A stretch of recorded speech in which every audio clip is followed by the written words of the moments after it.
Tapos na po ang aking homemade peanut butter. Yan. Parang gusto ko na yatang mag-business ah. Wow, perfect! Ang ganda! Wow.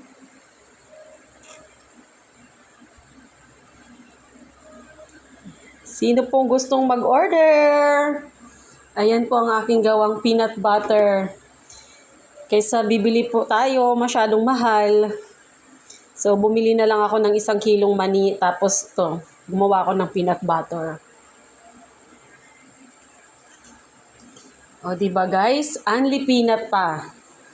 Hindi pa kayo magtitipid sa palaman. Ito, only peanut. Wow, perfect! Nakakatuwa! May bago na naman akong recipe.